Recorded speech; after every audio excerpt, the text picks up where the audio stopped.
Mission Log, a Roddenberry Star Trek podcast. Episode 100. The Last Outpost.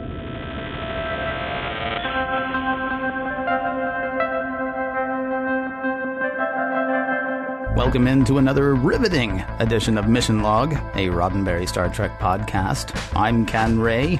And I'm John Champion. Each week on Mission Log, we take a good long look at a Star Trek story, trying to suss out the messages, morals, and meanings presented, and whether they and the stories themselves hold up today. You know, John, a lot of people ask, people ask from time to time why we don't do a video show. Do they? Yeah, I guess they do. Yeah, and I think the reason is because we are humans. Oh, U-G-L-Y, we ain't got no alibi. We ugly, except, you know, we do have an alibi. It's because we are humans with our tiny little ears and our, you know, teeny tiny noses. Humans just, they offend every sense. Oh, man. They really do. It is twisted. It's amazing that we were able to climb out of the primordial ooze that we apparently climbed out of. And don't even get me started on our women with their clothes. Oh. Barbarian. I know. So there's your answer. Very good. Well, and Ken, you so cleverly set up the fact that today we're talking about The Last Outpost, and it is the introduction of the Ferengi to the Star Trek universe. And, I am clever for a human. For a human, yeah. Yeah.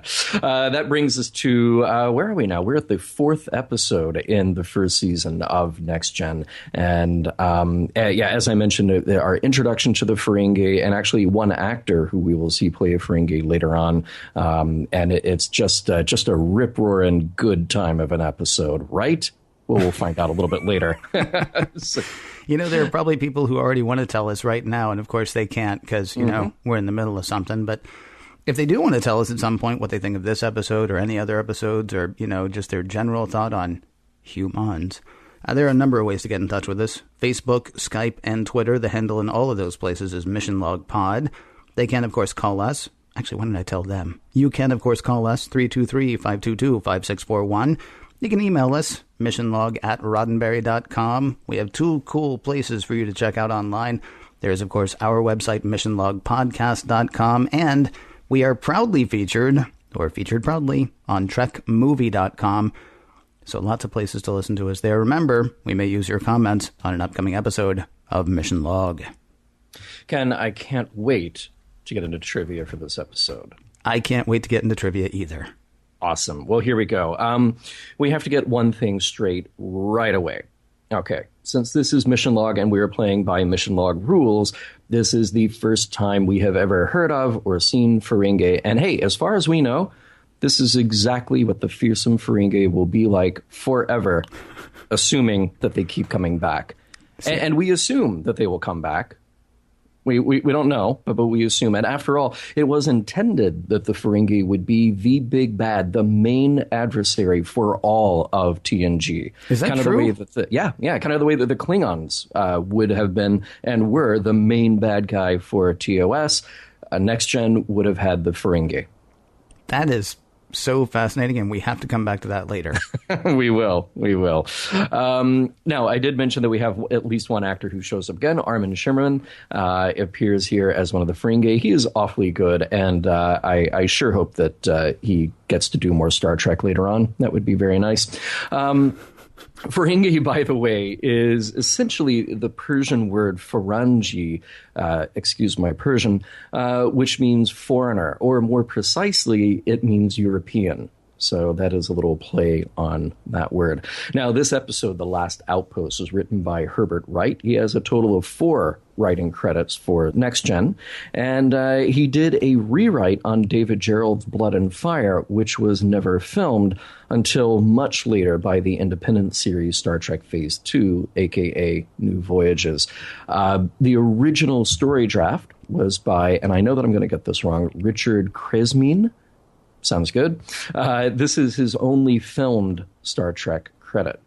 Now, Richard Kola is the director, and this is his only Star Trek credit, but it is very much worth mentioning that he directed the pilot for Gene Roddenberry's The Questor tapes. It was shot in 1974, didn't make it out of the pilot stage, but of course, there is a lot of Star Trek DNA in there. Cast members included Majel Barrett Roddenberry and Walter Koenig. The script was co-written by Gene Roddenberry and Gene Kuhn. So, of course, it is worth mentioning that the character of Data shares a bit of conceptual DNA with Questor from that original series. I was going to say, wasn't Questor fully functional? Yes, he was. Yeah. Yes, he was. That is a line from the Questor tapes. Although that scene where Questor gets intimate with a human female was cut out by the censors at the time, and what we saw in The Naked Now and Next Gen was a little tip of the hat to that moment.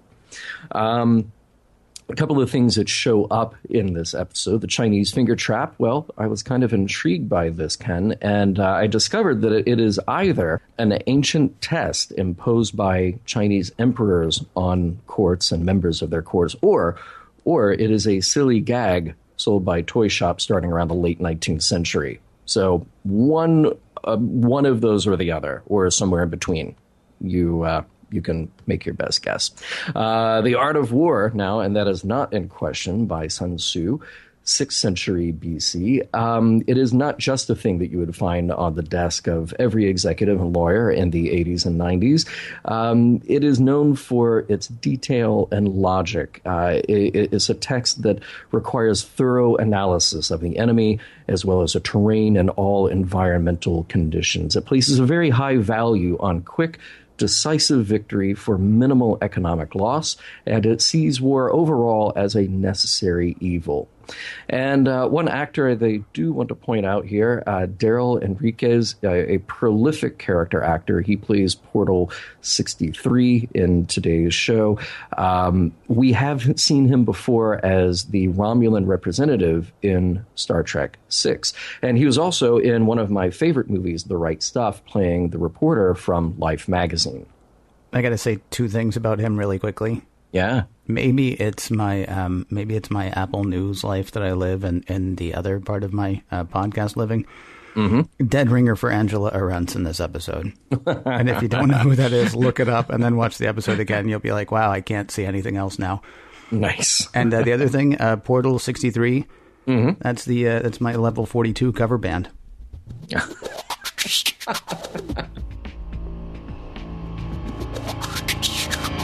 In honor of this being our 100th episode, I have decided to make a drastic character change, as characters on 100th episodes often do.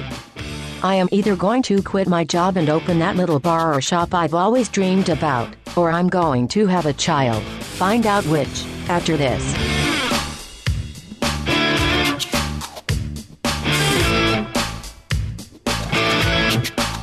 Prologue. The Enterprise is chasing a Ferengi ship that stole a thing from a place. If they catch up with them, it'll be cool since no one's ever seen a Ferengi ship, nor a Ferengi. Plus, they'll get their thing back.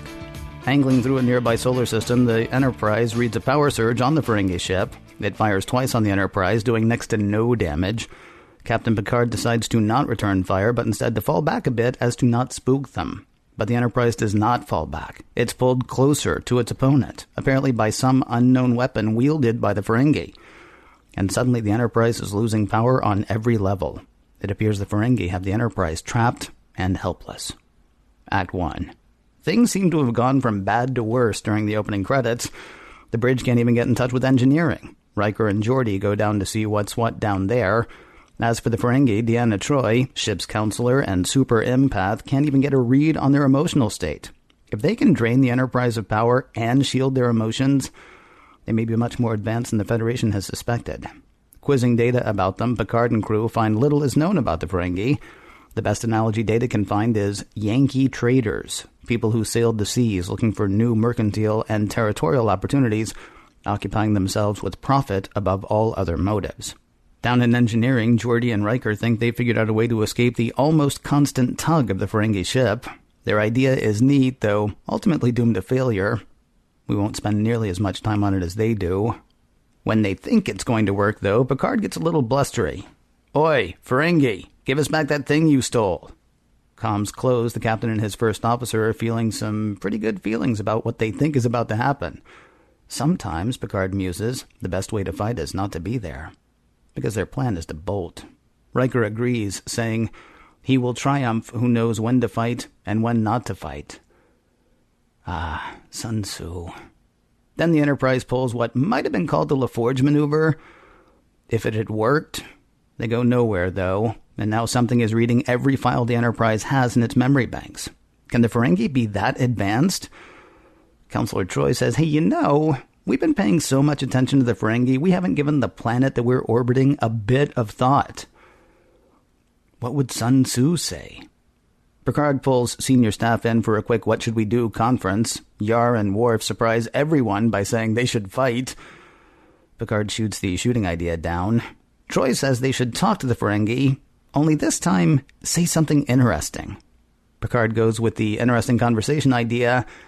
Let's talk about surrender. Act 2. After a bit more sitting around, Ferengi Damon Tar says, "Look, we are so not going to offer unconditional surrender." Picard has dodged whatever passes for a bullet in the 24th century, since he'd been talking about the Enterprise surrendering to the Ferengi, not vice versa. So something has both ships held captive, only the Ferengi haven't figured that out yet. Since they're both sitting ducks, Picard figures, why not learn more about the Ferengi? He says any further communication will have to be done with the aid of visuals, giving the Federation and Star Trek watchers worldwide their first look at the big-eared, bulbous-foreheaded Ferengi race. Damon Tar agrees to give back what they stole, plus he'll offer up the lives of the ship's second officers, in keeping with the Ferengi code. Picard says he'll think about it. Stand by. In conference, Data has dug up some interesting history on the planet below. It's part of the Takan Empire, a long-dead civilization of trillions. They built planets, though not nearly as groovy as the Magrathians. The planets built by the Takan were sort of defensive outposts, super powerful, able to move stars. The probe launched by the Enterprise to investigate the planet shows that it is what's holding both the Enterprise and the Ferengi ship. Picard thinks it's time to investigate the planet. He'll send Riker and an away team, and he'll invite the Ferengi to join them. Act 3.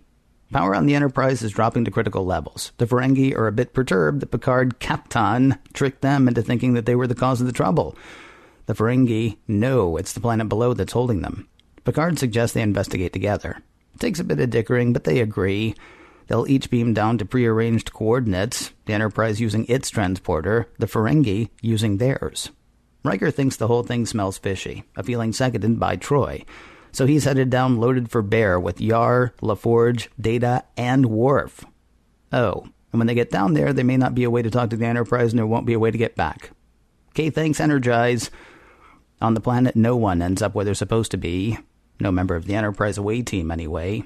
Riker goes about trying to get the band back together. He finds Data and LaForge, but before they can find the rest, they're attacked and immobilized by a Ferengi energy whip. Act 4. 6 hours have passed, and things are getting tough on the Enterprise. Temperature's dropping, breathable air is running out. Tough.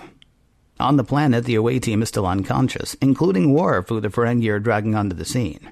The Ferengi reveal themselves as double-dealing, accusing the now-conscious Riker of attacking them. Then everyone is conscious and attacking the Ferengi. 4-3, the Enterprise away team still manages to lose. The Ferengi are about to kill them until Tasha Yar shows up with a phaser. Now stand the heck down. Quick aside, the Ferengi are really disgusted by Yar. Oh, not her personally, but the way she's treated by the Federation. The Federation works with its females, arms them, forces them to wear clothes. Disgusting. On board the Enterprise, things still suck. On the planet, well, here's something new. Annoyed at having to keep the Ferengi at bay, the away team decides to stun them with their phasers. But the phaser fire is pulled away from the Ferengi and into these great big crystals on the planet's surface. The same happens with bolts from the Ferengi energy weapon. The whole planet is set up as an energy collector, apparently for putting on a light show or something, because one is starting right now. Actually, a great big head appears. Kind of like in The Wizard of Oz, or Star Trek V, the movie that hasn't happened yet. The big electric head demands to know whether they are barbarians. We'll find out in 2 and 2. Act 5. Time's up. Who answers the challenge? The Ferengi suggest Riker do it. Cool with the portal. This is Portal 63, by the way. So, You want into the Takan Empire, huh? Yeah, about that, says Riker. The Takan Empire's kinda dead. Portal's not buying it, and the Ferengi think that they see an opening. See, Portal, these humans lie. We, on the other hand, would love to join your empire, so just give us back control of our ship. We'll kill the humans. Then we can talk about what we can do for you. These are weighty charges. The Portal wants to know if the humans will give themselves up for judgment. Can do, says Riker. Fire away. But wait, say the Ferengi, there's more. They keep technology from underdeveloped worlds. They pass up opportunities for profit. They wear gold. They are total barbarians. Plus, have you seen this? Clothes on women? Ew. Well, as long as they're making the case, Riker says the Federation has a lot more faults. Data points out that at times they've allowed civilizations to fall. They've allowed the strong and violent to overcome the weak. They've canceled insanely good science fiction shows 15 episodes in. The Portal is convinced. Both the Enterprise representatives and the Ferengi are barbarians. Just one question. This one's to the tall guy. For the lives of you and your crew, here is my riddle. He will triumph, who knows when to fight and when not to fight. Then the Portal, which turned into a guy with a sort of scythe, by the way, comes at him, swinging his scythe. Riker stands stock still, facing fate with composure. The answer to the riddle? Fear is the true enemy, the only enemy. And now the Portal is totally Riker's pal. So tell me about this Sun Tzu. Sure thing, says Riker, but can you power my ship back up, please? Done and done, says Portal 63. No, and you want me to kill these Ferengi? But then, says Riker, they wouldn't learn. He says he sees some of what his people used to be in what the Ferengi are today, so maybe we don't kill them. Mind blown, the Portal agrees. Now, if you'll excuse me, I'm going to go back to sleep for forever, maybe. The end. Ken, we didn't make a big deal out of the, at least in the recap, the Chinese finger trap. And I just have to say that I hate it when the kids on the Enterprise leave their metaphors laying all over the ship. Boy, I understand now why Picard, because apparently there's no order with children on the Enterprise. I mean, originally he said, they gave me a ship full of kids, and I don't really do well with kids, so you watch out for the kids for me. I really had no idea that Riker was going to be babysitting. Right, and it's not important enough to mention in the recap, but they are going. No. They're going to the place where they discuss weighty matters. This is like when the captain and his senior officers need to go someplace. They go into this room, right? Yeah. And Riker has to go ahead of them to make sure there are no kids playing in there. Well, the kids love the gold-plated Star Trek toys. Well, who so doesn't? Maybe they should have their own down in the nursery. I believe you still have a box of gold-plated Star Trek toys. I do. At your ancestral home. So, I mean, don't make fun of the kids. I'm just saying. No, I understand it fully. I'm saying, I was under the impression that it sort of decided where you can go on the Enterprise by the Enterprise. So let's say I walk up to a door and that door is to, engineering or top secret stuff that Ken's not allowed to touch or something like that, right? The computer on the Enterprise should be smart enough to not let me in. But kids, kids, they got to learn. They're small. So let them so go the sensors aren't as accurate with them, maybe. I guess that's it. Lousy with children. Lousy. I know. Yeah. I know. In both meanings of the word. I didn't say that, but go ahead. By the way, the Ferengi ship now, that thing is huge. And I really have to wonder what all is going on all over there. I mean, it's an interesting design that you have a lot of exposed portholes right in front. That seems like a bad design, but everybody gets a great view. But that thing is massive. And, you look at the Enterprise and if it hasn't been explicitly stated in the show, at least in the writer's guide, we know that there's about 1,000 people on board that compared to the 400 plus that were on the old Enterprise. So, and the Ferengi ship is about the same size, it looks like. It was about the same size, but it seems very, very dense. Just a lot of portholes, and I just picture Ferengi all over the place. Their big ears pressed to the window. Yes, black faces just creating a giant suction on the window of the portals. Yeah. if they could stop moving. These are some frenetic Ferengi. Right, right. Oh, yeah. Also a band name, by the way. I was just about to say that. That's my Warp 11 cover band. Nice. Shout out to Warp 11, warp11.com. I'm a little disappointed at the idea in this that the whole French culture is sort of a relic. And we're going to talk a little later in the show, I think, about nationalism and the idea of countries and continents. It was more of a relic, right, in the last episode, I think. Well, yeah. So two in a row here. Yeah. Well, I think, we should get back into it later. I didn't feel like the French were any more of a relic than any other nation on Earth in this episode.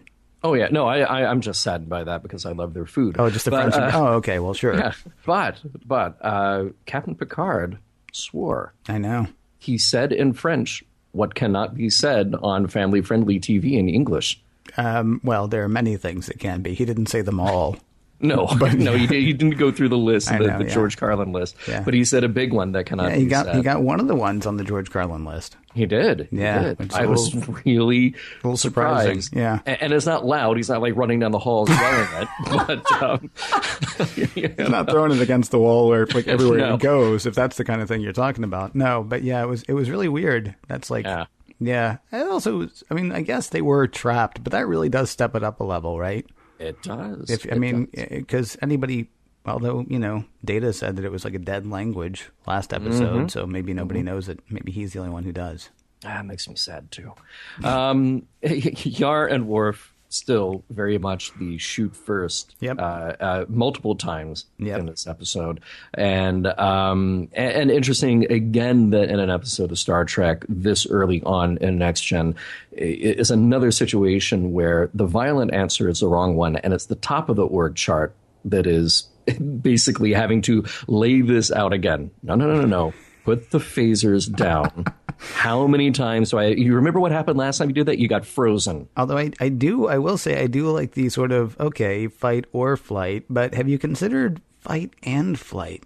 I mean, there was a little, that's thinking outside the box a tiny bit. It's starting very violently in the box. Yeah. But then quickly jumping out of the box. And yeah, that was not necessarily the most heroic course of action suggested. Right. I thought it was interesting that they had a lot of information about the Takan Empire, even though no one has any information about the Takan Empire.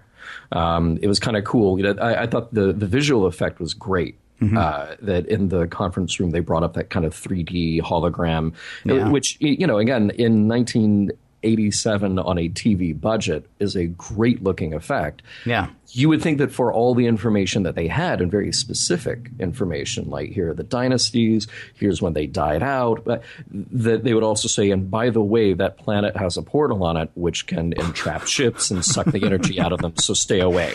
You would think that. I'm also a little surprised that if they were, that looked like a really massive star chart. But the whole Takan Empire was taken down by one star-going supernova. Yeah, that was kind of. That was a little. And by the way, this is probably as geeky as we should get on that. Well, wait a minute. And see, now you brought up an interesting idea. Now I'm kind of fascinated by it. Okay, so let's say that the main star that went supernova maybe took out the seat of power for the Takan Empire. Right. And then maybe all these remnants of civilizations went away. So think about the fall of the Roman Empire, where even though kind of the way I play it out in my head for comedy effect, I think there's one day Roman Empire, wake up the next morning, no Roman Empire, just completely gone. Exactly. It didn't actually work out that way. You still had these other little seats of power all over the Mediterranean world and in the Middle East and in Europe.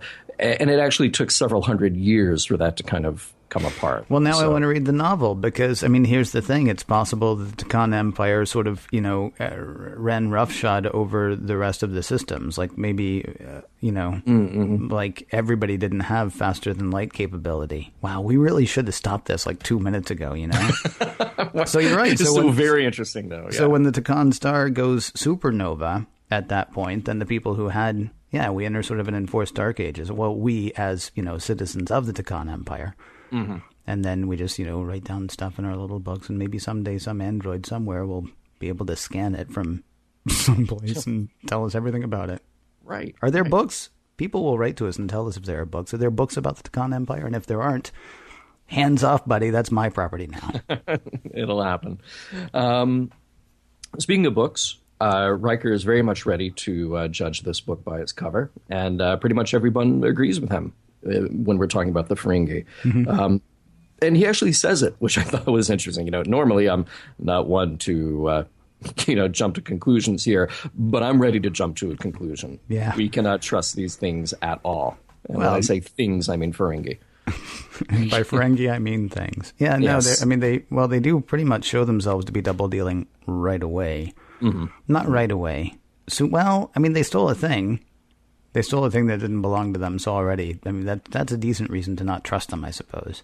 But yeah, then once we see them on the planet, they're like, oh, by the way, we're going to lie about everything that happens. So Right. we are given to understand that these are not our pals, at least not at this point. Who knows though? Like the Klingons, we may one day be fast friends. We'll find out. You never know. Yeah. Okay, so you've mentioned the finger puzzle a few times now. Is that something you want to come back to later, or do you want to just dispense with it right away? I think we can dispense with it right away. How do you feel about Data and the finger puzzle? I thought it was a bit goofy that he wouldn't just break it, because that's what I did the first time I got stuck in a Chinese finger puzzle. I think it was like 5 or something. Right. And I freaked out, and so I just pulled my hands apart. So they're not that strong. And as a 5-year-old, I was not as strong as Data. Yeah. And so the idea that he sits there confused, I'm wondering, is it part of his programming that he can't just break stuff to get through stuff? That he has to try to figure it out, and then super advanced, can look up, can remember, can figure out, can do, can't think, I should just push my fingers together and then that thing will, come apart. Well, that is the interesting thing because, I would think that in Data's programming, break stuff is sort of a last resort. Yeah. That would be the last answer to something. And you would think that with Data's super analytical mind, he'd kind of look at the structure of that finger trap and say, oh, okay, well, the overlapping pieces of this stretch in one direction and then decompress in the other direction. And that would then make the holes on either end bigger and I could get my finger. Yeah, you'd think that this would all be relatively easy to figure out for him. All of that said, I thought it was really well played. I thought it was a cute moment. It was well done, and it actually I have a feeling that it was throwaway, but it raised a lot more questions about Data for me. Like, is his whole thing of trying to be more human? Does that actually, are there parameters set up where he has to be dumb occasionally? Like, oh, look, I'm trapped in this thing. How would a human get out of this thing? Right. If he's a 5-year-old me, he breaks it. But Right. Who knows? It struck me as, I don't know, it was amusing. I will say that. It was amusing, and I felt a little weird about it just in the context of the story because it was so obvious, a little physical metaphor to throw in there for the overall arc of the story. But then I kind of forgave it. Because at least you had a little bit of payoff at the end, referencing at least Scotty beaming over the tribbles to the Klingon ship. You had Riker beaming over a box of finger traps to the Ferengi ship. And again, I want to see that episode. Actually, it's just 5 minutes after this episode, they fly in the Takan portal planet because they can't, and they're not can't use the controls anymore. Yeah, exactly, because they're just like Geordi at the end of the episode. Right. It is interesting that we learn here that the Federation has, as you mentioned in the recap, withheld technology from developing worlds and allowed civilizations to fall and allowed the strong to overtake the weak. I think that these are things that we will find throughout our continued journey into the morals, meanings, messages of Star Trek. Is when does at least the Enterprise crew or other aspects of the Federation that we'll meet allow that to happen, and how do you justify it ethically, morally? So it was kind of cool the way Riker spelled it out here. Well, it was actually Data who spelled that out. But you're absolutely right. Yeah. I mean, it is interesting. I mean, again, we get more of an addressing of the Prime Directive than we got in the first season of, than most of TOS. Honestly, and we get all that without even mentioning it or hitting it on the head. It's just, so we have this thing that we do, and sometimes it's awesome and sometimes it's not, but it's a thing. It's a thing that we do, and so as long as you're faulting us for stuff that we do, that's one. Yeah. Well, Well, as Picard said, if we're going to be damned, let us be damned for the actions that we do take, Yes. For being who we are. I wanted to mention something here because we've gotten a few emails and messages about it on Twitter and elsewhere. We get a little more of that, if not flirtation, than the familiarity between Crusher and Picard. And I'm sorry, for clarity's sake, Dr. Crusher. Dr. Crusher, yes, very good. Yeah, I typically refer to Wesley just as Wesley. Yes. But, or Wesley. Yeah, right. Right. But we got more than a few comments from listeners asking about that. Were they an item? Was Picard really Wesley's dad? And I thought I'd just address it here because it's easier to do it here than answering every question the same way in an email. I feel like their flirtation was played out nicely, and it's maybe not the most subtle thing in the world, but they always sort of reel it back in. A moment will happen and they reel it back in. And yes, I might have been somebody who in 1987, 1988 thought, oh, interesting. Are they going to get together? Did they have a thing in the past? Is Picard really Wesley's dad? And now I see that the answer is very clearly no, because that would have been a huge jump the shark moment. It can't be Lois and Clark where then the whole series just falls apart as soon as Lois Lane knows that Clark Kent is Superman, and then they move in together.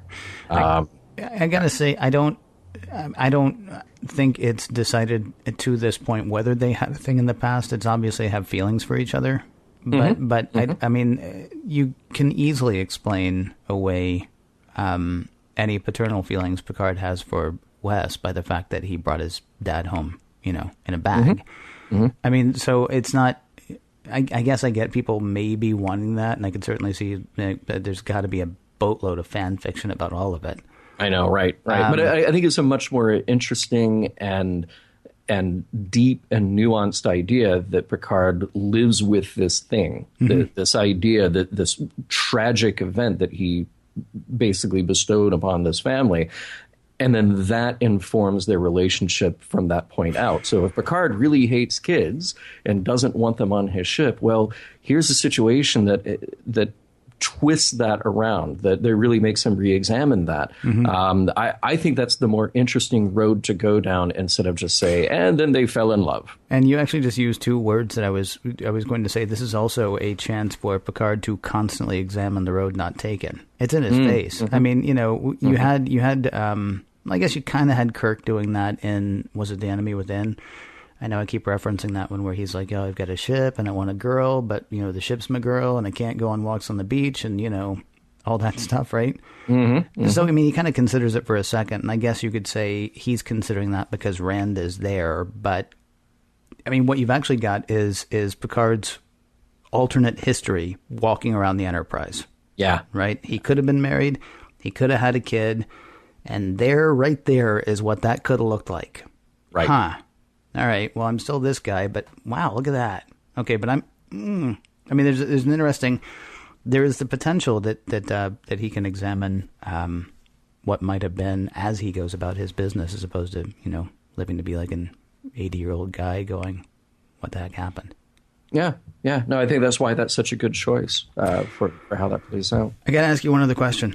Yeah. A couple of weeks ago, during the Naked Now, you were bothered by how quickly Dr. Crusher just came up with a cure for what ailed them. Like, she didn't have a cure, then she did.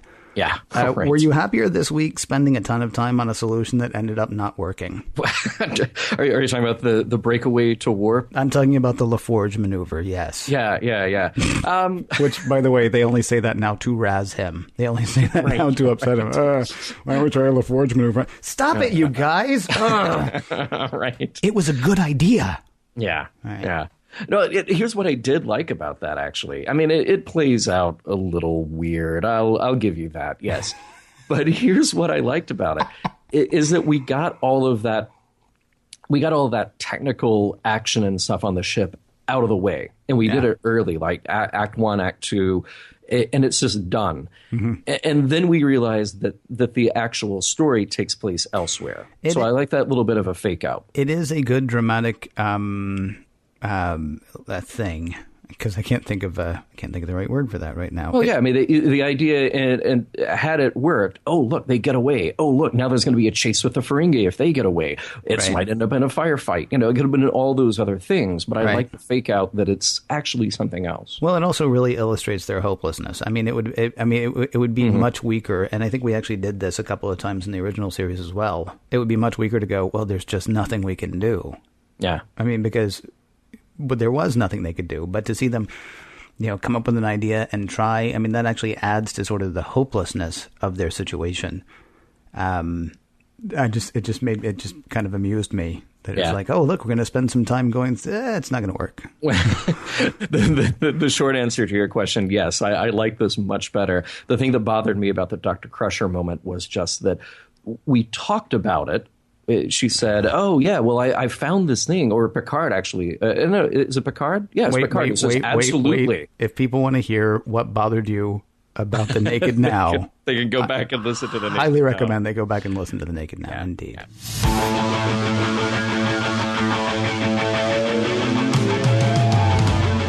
Unable to choose between opening a bar and having a child, I have decided to split the difference and open a bar for children. It's a nutty establishment. Call K through 10 forward. See what I did there?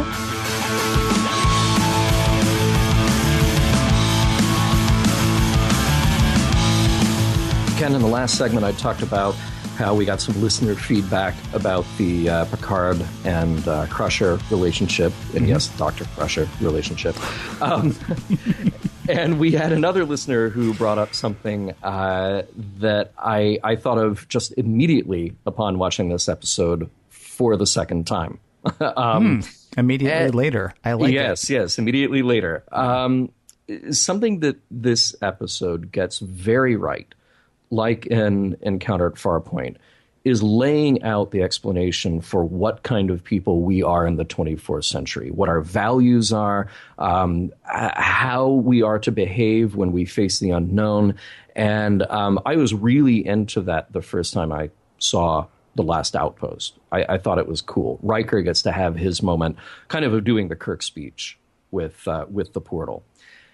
And then the second time I watched it, I kind of had a problem with the portal character and his test of Riker, because it really just seemed like, in the end, after they went through the test and they're having this discussion, you could look at it as, well, you look like us and you sound like us and you're not as fidgety or off-putting as those other guys. Yeah, we like you better than them.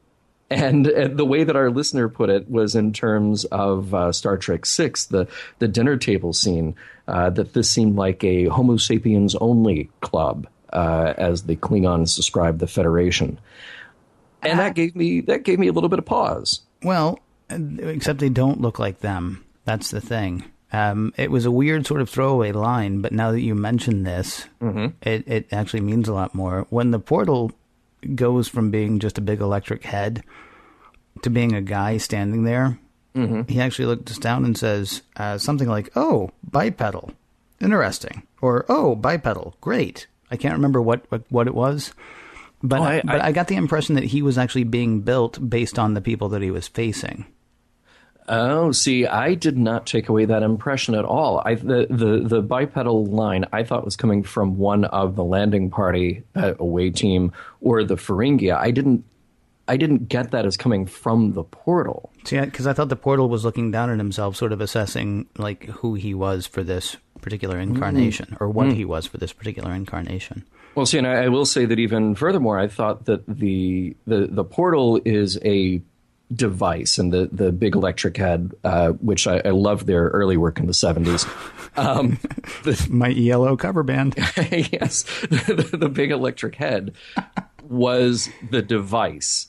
And when we actually manifest the portal as a guy, that is a representation of what either the Takan or this member of the Takan Empire looked like. So that's how that's interesting. I wonder how other people saw it, and if you saw it in a different way, you know how to contact us. But yeah, that's wow.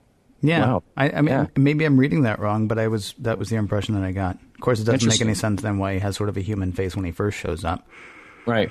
But I got the impression that he was being built based on, he was sort of playing to his audience. Again, actually like The Wizard of Oz. And you using the same special effects you can get at Shakari. Yeah, let's save those because we might need them in a couple of years. Yeah.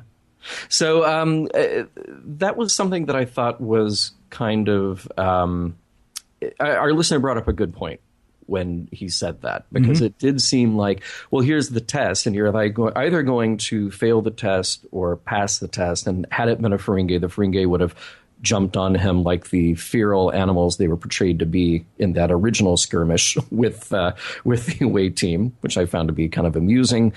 But after they win, it's sort of the portal just saying like, yeah, you think like us, so we like you.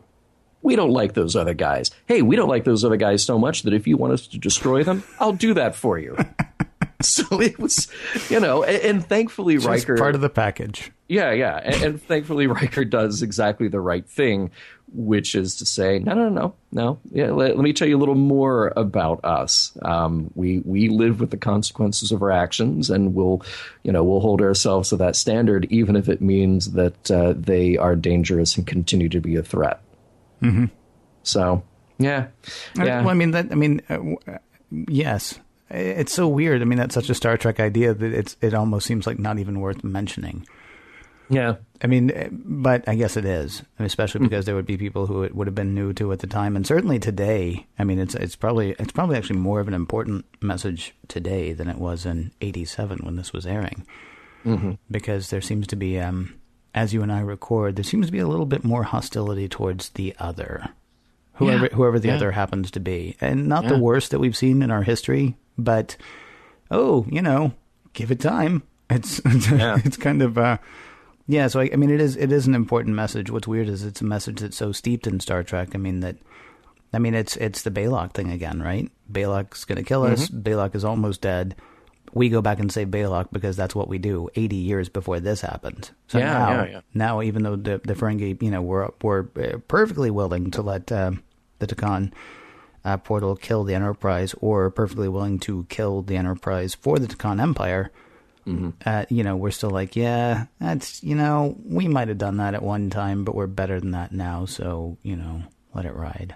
Yeah. Well, I mean, the portal appreciates that Riker has an open mind, and we're sort of, this is a very clear parallel to what you were saying with Baylock with the Corbomite maneuver. But we've pushed it again, 80 years. We're talking about something a little different here. And he shows that Riker is able to face fear. Riker shows that he is able to face fear. And these are all very good qualities. And it's one of those sort of let's pat ourselves on the back moments for being human, for being better humans as portrayed in this piece of fiction, particularly if the Ferengi are representative of 20th century humans. I know that has been discussed in interviews with some of the writers and creators, and we will talk about that as the show goes on. But they actually say it in this episode. Picard says, they remind me of us a few centuries ago. Well, right. That's us right now, Well, Yankee traders would actually be the 18th and 19th century. So, I mean, theoretically, we're a little bit further along than that.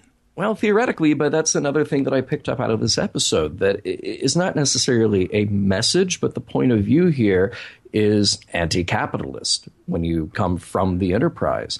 At least that is the understood premise of everyone on board the Enterprise. Wow, I'm about to blow your mind. I disagree. Really? Yeah, it's not anti-capitalism. It's anti-profit at all cost. I mean, I mean, the real killer of the whole thing. So yeah, they sailed the seas and they were looking for mercantile, opportunities and territorial opportunities, and everybody's like, oh, that's kind of that's a little backwards.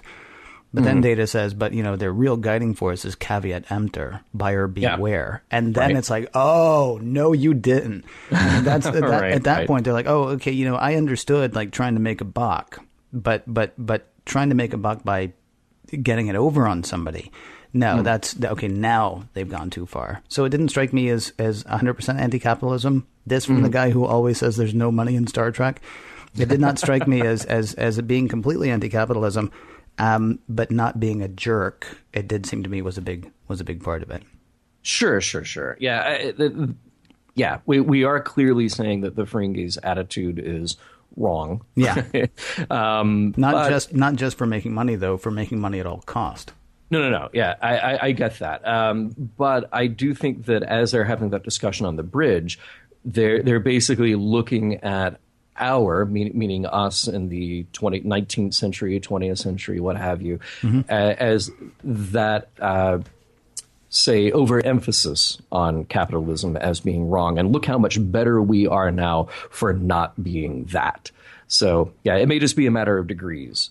But okay, that is something that I picked up. I think we disagree more than you think we disagree.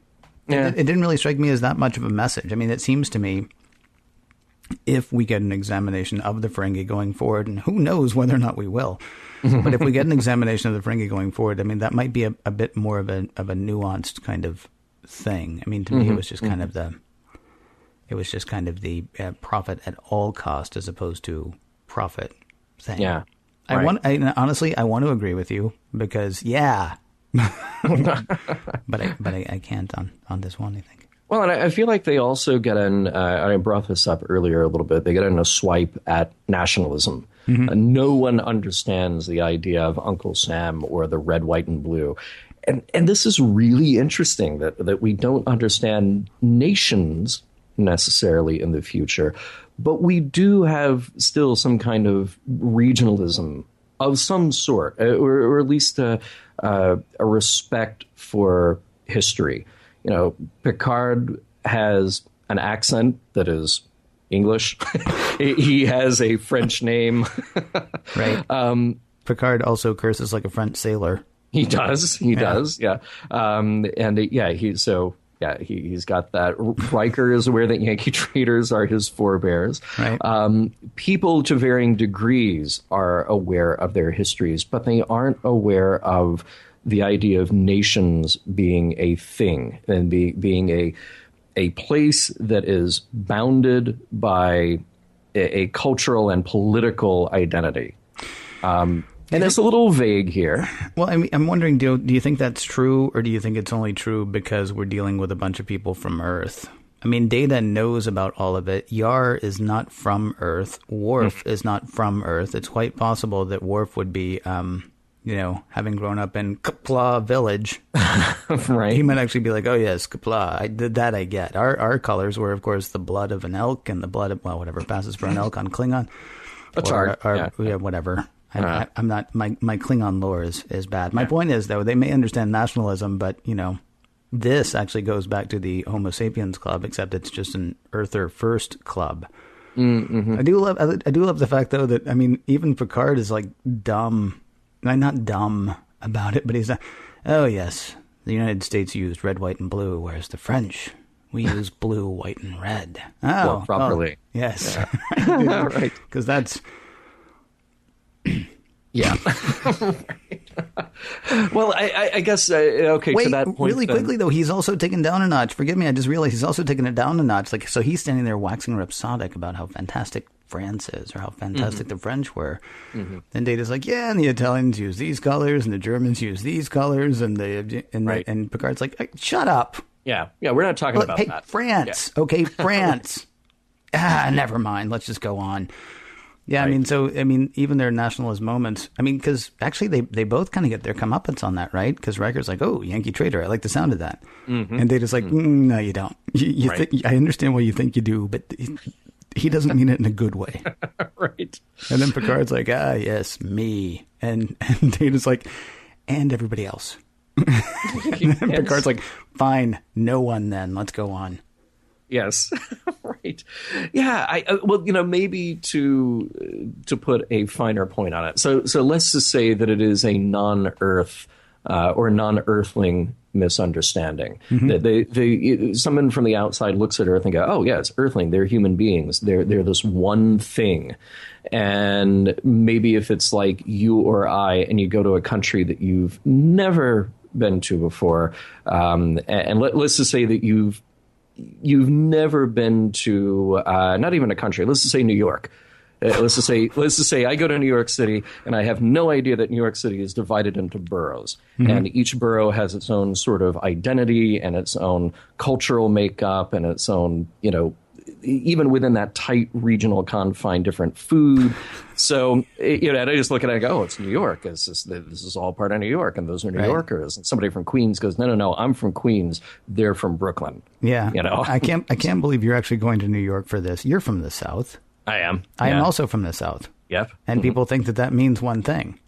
You're a Southerner. Yeah. Little known fact: people from Tennessee hate people from Alabama. No, I'm kidding. That's not true. I'm sorry, but I mean, I actually think the South is a much better case for that than New York, because I think people understand like Brooklyn and Manhattan, right?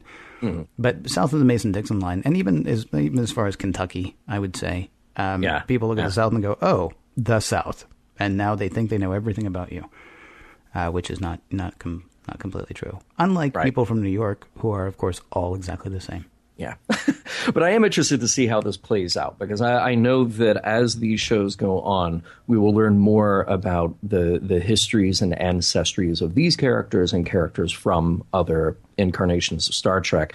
But again, we're painting this picture of what the future of the Earth looks like. And what are the things that we hang on to from now, the idea of regionalism, nationalism, cultural history, and what are the things that we get rid of because they don't work, or they at least cause divisions among people that shouldn't have divisions between them. So to me, this is a little taste of that. This is a little glimmer of at least setting the stage to say, in the future, we will have an identity, but it's not going to be the kind of identity that you know now, where you raise a flag and you say, this flag represents me. It's something else. So I like the idea that we start with this. Yes. All right. I also found the negotiation between Picard and Damon Tar very interesting, because Picard is sort of failing at this negotiation. Horribly. Damon Tar is a very difficult being to negotiate with. Picard says, well, all civilized people recognize Gamatari 4 as Are you saying that the Ferengi are not civilized, Picard, Captain?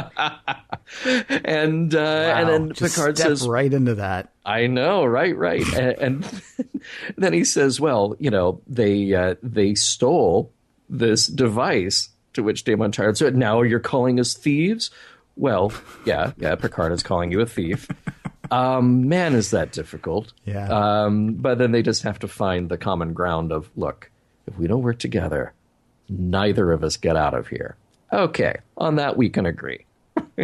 Yeah. So that was a little pocket universe thing going on there. Mm-hmm. That was a fun little moment. Should we talk about this kind of interesting moment where the Enterprise is freezing to death? Mm-hmm. And well, not the Enterprise, but the people on it. Well, yeah, I use that to encapsulate the people within it. Yeah. Well, are you running a temperature, or are you running a fever, John? Come on, let's be specific. Oh, good. That's what we call a callback. That's what that is. Yeah, there you go. It seems to me, by the way, that they should be better prepared for that eventuality. That whether they use a phaser to light a fire on the bridge and all gather around to heat themselves. But yeah, Dr. Crusher was going to give Wesley a sedative in his quarters. And Picard said, no, he has a right to face death awake. Yeah. Wow. And then Crusher calls him out as if this is some kind of macho male thing, a male perspective. And he just says rubbish. And that's all we get of that scene. Yeah. And I thought that was seriously dark and fascinating. And wow, what else is there to say about that? Well, it's weird. Wesley gets talked about a few times on this episode, but he's actually not in it. We do know, though, from the first couple of episodes, idiotic though he can act, he is in fact brilliant. It's weird to me that they're discussing the fate of Wesley, with nary a thought for Wesley. Like if Crusher had said, so listen, pretty good chance you're going to die. Do you want to sleep through it or stay awake? You know, Yeah. I mean, he's actually old enough at that point. I think he's like 15 is what they had decided at this point. Right. He's old enough to maybe make that decision. Generally speaking, I wouldn't leave it up to a 15-year-old whether they get to live or die. But, you know, since it's really not going to be up to them, how they want to do it would be sort of an interesting thing. Of course, I mean, it's also like a whole episode of contemplation of mortality, which you know, which they don't have time for. Heck, there's not even time to have him poke his head on the bridge this week. Right, so right. I guess we're not going to do that. and So what did you interesting take away from it? I mean, did you just find it interesting that the characters are discussing this stuff without actually hitting anything, or what was your what did you take away from that? Yeah, well, and I guess it's a difficult thing. Like you said, they discuss it, but there is no takeaway from that. It almost launched a very uncomfortable conversation. And part of that conversation to me would be, well, Dr. Crusher, why aren't you down there with your son who's about to die? You know, yeah, when they wake up on the bridge, I mean, maybe there's a reason. Okay, so he's the captain of the ship, and if something happens, she should be there to, you know, whatever. But we also know that Picard is not 100% allergic to having Wesley on the bridge, even if he is to other kids. Right. It was kind of weird that she's like, yeah, I'll be with, well, not my man, of course, because I had a man, and this man brought my man back to me dead. But I'll be with him. Yeah. And not with my son. Who maybe I should actually check whether he did go ahead and freeze to death. Yeah. She probably left him a lot of blankets, just, you know, because, you know, she had the inside track on where to find those. But there is this also the part of the conversation that didn't continue is this idea that, okay, face it. I guess to Picard, there's something heroic or manly is the wrong word, but at least sincere about facing death awake. And I guess to that I would say, well, at this point, what is the point? You know, this sounds like a pretty awful fate, to freeze to death on a starship that is going to drop down to, you know, below zero, below absolute, or down to absolute zero. But as Picard as Crusher helpfully pointed out, they'll be dead long before that. Yeah. So again, what is the point? What is there to be gained by experiencing that moment? I don't know. You know, maybe he would have a point if it was something like, well, they are in a battle and there is something that they can do about it up until the last minute. So I don't know. Would your vote then be for taking the sedative? In that case, maybe. Interesting. Yeah, this is a tough one to grapple with, and I guess that's why I wanted more out of that conversation. Yeah. Because I can kind of understand the mother's impulse to say, well, here's at least a kind of protection so it's not a terrible, painful thing for him to go through. Well, the mother's impulse and the doctor's impulse, too. And the doctor's I mean, that's the thing. Why impulse. wasn't she? Yeah. I mean, you know, Bones would have been walking around Just shooting everybody up. Hey, you're not going to feel a thing. Psst, you're not going to feel a thing. Psst, you know? A whole like sleeping ship full of people freezing to death. Yeah. And there really was nothing that they could do about it because all the control of that had to come from the planet. And they didn't know that they were just relying on the away team to solve that part of the issue so they could all live to see another day. That's kind of a crazy thing, too, right? As they're beaming down, Data's like, by the way, we're not going to be able to talk to the ship and we're not going to be able to get back to the ship. Yeah. And they don't know, in fact, that they're going to be able to solve anything. I mean, this is a real last ditch maneuver on their part. Which is, I mean, it's just kind of a fascinating thing. There's really nothing to take away from that except for the stuff that actually happens down on the planet. Can we hit one other thing really quickly? Yeah.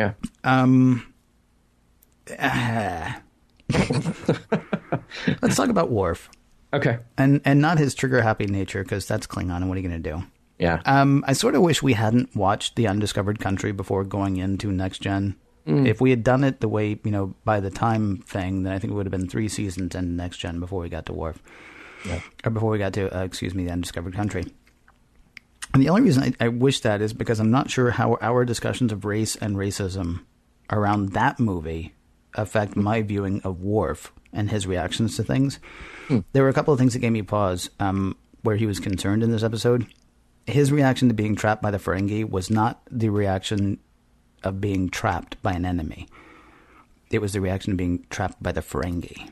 I can't remember the exact line, but it's something to the effect of "trapped by the damn Ferengi." I mean, like the Ferengi. If these were Romulans, I would get it, or if these were other Klingons, I would get it. But the Ferengi, who I've never seen and don't know anything about, but I have incredible disdain for them based on apparently what I've heard.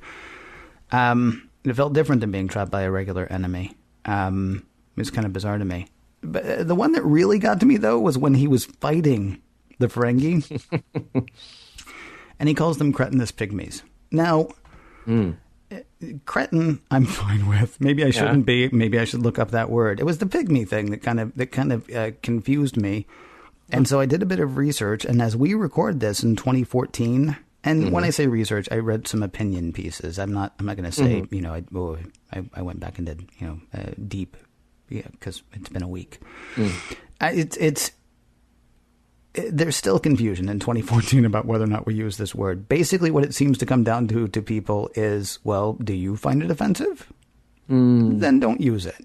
And the thing that's weird, there's actually a fascinating piece in The Guardian out of the UK that I read. It was one of the things that came up when I just Googled, is use of this term offensive? And basically what they decided was, maybe. Wow. They've decided now that they're not going to use it in headlines, probably. Or actually, the guy who was writing it said, probably our style book should be changed. Because it really depends on what your thought is on this. And there are apparently groups of people who are now starting to call themselves pygmies again to sort of take back that word. Wow. Which is nuts, right? Yeah. But the thing that they say is the basic definition of the word is someone of little regard or importance. And again, Worf is a warrior, and he is going to denigrate whoever his opponent is, like when he's face to face with them. I mean, he does say at some point in the episode, we should totally shoot these guys because they're going to kill us. But there's nothing wrong with trying to kill the guy who's going to kill you. I mean, he's got respect for his enemy, except for the Ferengi. They're just and they're Ferengi. Right. It's kind of a weird, just kind of a weird thing. Now, you don't get that same attitude off of anybody else, so maybe it's just a difference with the Klingons versus the humans and the android and whoever else we're dealing with. Especially after all of the discussions that we had, though, in the Undiscovered Country, which is 75 years, maybe 60 years before this movie, right? Or before where we are now. I mean, they're very keen on the whole, you guys are such racists thing in that movie. And then Worf is like the racist guy on the Enterprise for this episode. It's like, against the Ferengi specifically. That is really interesting, and that makes me kind of think again about the whole idea of the Ferengi, that they are by design sort of, at least in this, ugly, and they've got bad teeth, and they sort of snarl when they talk, and even their body language, their movements, they sort of skitter around, and they're very jumpy. Like, everything is designed about them to be off-putting to us. The Klingons, yes, they were our enemy, but you look at TOS and you look at the Klingons and the Romulans there's at least some recognition of humanity in both of those races. So even if we're fighting them, even if they're the enemies, we kind of get that, Kor he's conniving, but he's smart. And you look at the Romulan commander, and there's a huge amount of respect in that balance of terror. In this, they are designed to be creatures that we do not respect. And I think that's what's interesting about watching Picard's negotiation with them, is he's trying everything he can, every play out of the book, and it's just not working. Then it comes down to Worf, and he's just ready to fight these little guys. Yeah. and they're vicious. They are vicious in that fight. Fight these little guys, but also be denigrating. Yeah. In ways that, I mean, you did occasionally get, I mean, we've talked about it before, was it Balance of Terror? The guy who was going to be racist against Spock because, look, he looks like that guy, and I hate that guy, so I must hate that guy too. right? I mean, you'll get that occasionally, but yeah, it's just completely unabashed and Worf. There's one other thing that's really interesting to me. So, and you brought this up in the trivia. These were supposed to be the big bad all the way through. Yeah. Absolutely fascinating what we see as the enemy when this show comes on. What we see is actually as the big deal. Because, I mean, the Klingons were a warrior race that we sort of likened, I think. What did we liken them to most? Were they likened to the Russians during TOS? They and the Romulans in particular. Yeah. Yeah. It's the lawyers. Yeah. It's the lawyers and the merchants. That in the late 80s, Gene Roddenberry is like, okay, well, we took care of the Russians, even though we haven't completely yet, but it's coming, so don't worry about it. But oh my goodness, these guys will be like, oh, you're saying I'm a jerk. No, I didn't say you were a jerk. I said a lot of people are jerks who think that. Oh, so now I'm dumb because I misunderstood. I mean, they're like, I mean, it's almost like the enemy is or the concern that he has is for like somebody who's overly litigious in a way, and for somebody who's just concerned about the dollar, which is crazy because that's going to be your big bad guy all the way through, however many seasons this goes. Not that I disagree, but I mean, it's really stunning. I mean, they're not. Yeah, they can fight. They're scrappy in a fight, and they do have those energy whips, and they'll use them in a heartbeat. But that your big bad was going to be the guy's going to try to, pardon my use of this term, screw you out of a buck. Right. Is kind of mind blowing that was going to be the worst the world had to offer. The worlds had to offer. In episode 100 Tradition, it turns out the bar thing was not for me. Also, I found out something Captain Picard and I have in common. Kids. Am I right, adults? I wonder if The Last Outpost holds up better than K through 10 forward.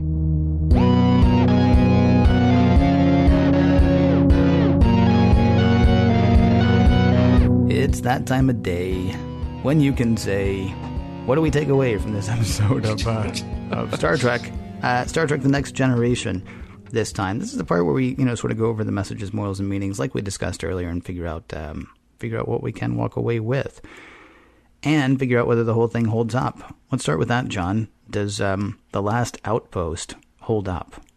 It's interesting. We came off of The Naked Now and Code of Honor. Mm-hmm. And when I watched The Last Outpost for the first time, I just, to me, it was a revelation. It was like, oh, wow, everything is better. It is shot better. It is directed better. It feels more like the successor to Encounter at Farpoint. The sets, the makeup, the costumes, they're all designed better. I love just the oversized Ferengi faces in the view screen.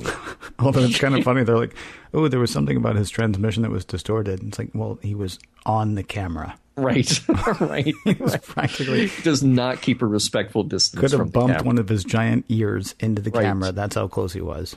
But and he's sort of, his eyes are looking around the bridge, and it even says, "I heard that" when Data makes some comment. I just thought that was really, really cool, and I love the idea of the portal. I love the vastness of the galaxy that we start to paint here that we didn't always get in the original series. I like the idea of an empire that is so big and so long-lasting and so powerful that then stops being that one day. The sort of putting this spin of humility maybe on what we have. But for all of the good that this show accomplishes with letting humans make a case for themselves again, something that I really liked, I kind of wondered if the win wasn't a little too easy, because again, I'm bothered by this idea that the portal and the humans on the Enterprise are just a little too similar. And we just sort of leave out the Ferengi. We really don't learn anything from that with them, It's sort of like, well, the humans and the remnants of the Takana Empire, well, they're a little more like us, so we're okay. Something else that really bothered me: the dialogue between Yar and the Ferengi is just terrible, just awful. The pause off and just try it, shorty, really made me cringe. So I'm sort of halfway on this one. I feel like it holds up in the respect that we're getting back on track. This is starting to feel much more like Star Trek than the last two. And had this maybe come right after Encounter at Farpoint and we just forgot those other 2 episodes, then we would have been off to a much better start. There are things that bother me about it, but wow, compared to those last 2, sure, I'll take this any day of the week over the last 2. Yeah, the weird thing is there was actually an important thing that happens. I mean, you talk about Data's sort of illustration of who the Federation is in this episode. We get a more explicit explanation of who the Federation is in Code of Honor when they're talking about the Prime Directive. But you just so easily forget it because you want to block the rest of that episode out. Right. I mean, it's just, which is too bad because I mean, that actually is a good examination of who we are, who we say we want to be. I really appreciate the fact that this teaches us a lot about the Ferengi, and I kept talking about, I definitely hit more of the details in the recap on the Ferengi than we have before because we've learned a ton about them in this episode.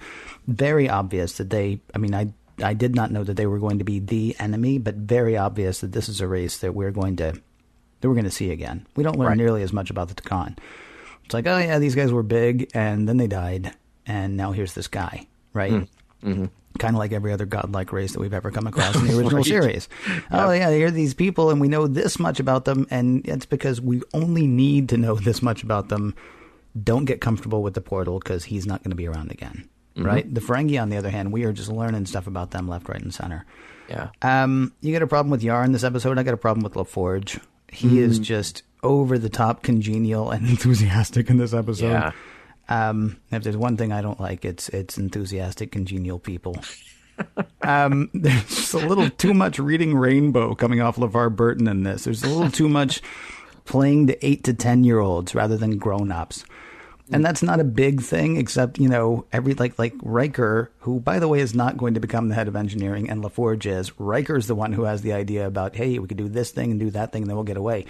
And it's like it's like he just told a stone guy that there's a Kit Kat in the other room. I mean, LaForge is just so excited. That's the best thing ever. Yeah. And then the whole thing with Data and the finger puppet and all that stuff, or not finger puppet. It's the finger trap. Right? That's my favorite episode actually. When Data's walking around with finger puppets. Great. Yeah, it's the best.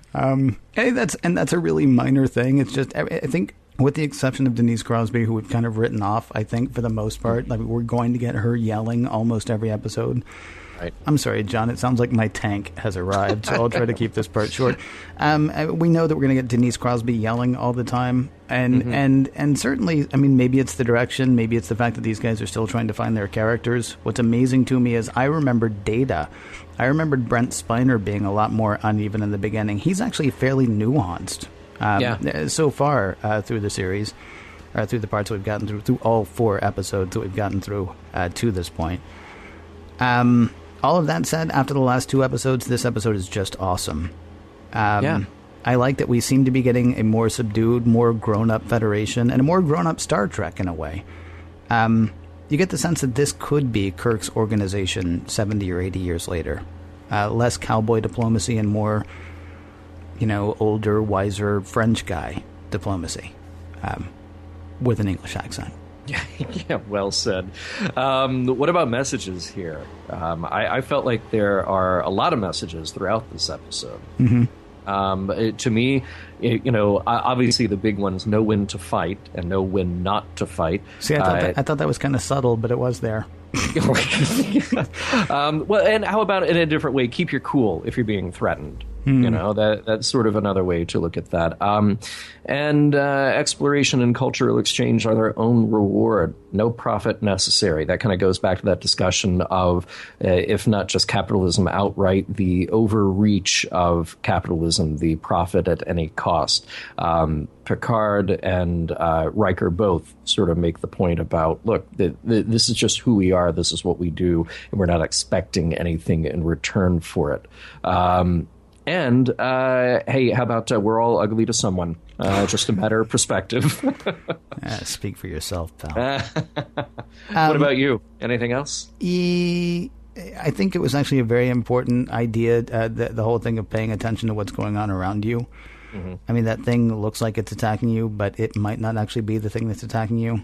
And you'll get conspiracy-minded people all of the time saying, this group of people is being pitted against this group of people by this third group of people to sort of keep the attention off of them so they can do what they want. Right. Yeah, the thing is, that's totally plausible in many situations, right? I mean, the planet was what was holding them. The planet was the man. Right. And the man was keeping them down, but the way the man was keeping them down was by making them think, hey, your enemy's over there. Oh, and look at him. He's your enemy too. And pay no attention to me. I'll just be here sucking all the energy off of you and benefiting. Right? Which is, maybe taking it a little far, except they actually showed an illustration of that happening. Yeah, right. There may also be sort of an idea of lead by example here. I mean, that's sort of undercut a little bit when Riker is standing there talking to the portal about the Ferengi, as if the Ferengi aren't there, saying, no, they remind us of us, so let's not kill them. But, I mean, there is a bit of lead by example possibility here, though, where while the Ferengi were completely ready to kill Riker and kill the Enterprise, Riker's, the Federation's not going to do that. Yeah, I understand. You were ready to do that. So, think about that next time you're ready to do it again. So, and I would assume that we both agree that those messages hold up. Yeah. I think they're, Except for the part where you've got me as ugly by somebody's standards. Otherwise, I'm with you on all of it. Okay, cool. And by the way, you're a handsome man, too, okay? You might be underselling yourself there a bit. Okay, well, thank you. I appreciate that. No problem at all. Next week, yes, there is still more to come as we go where no one has gone before.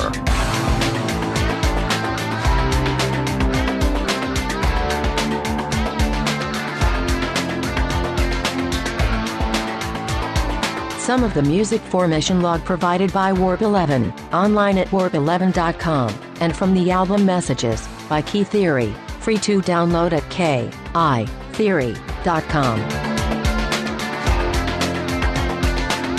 I also considered jumping a shark for episode 100, or going to Hawaii, or accidentally getting married in Las Vegas. File these away for episode 200. End transmission.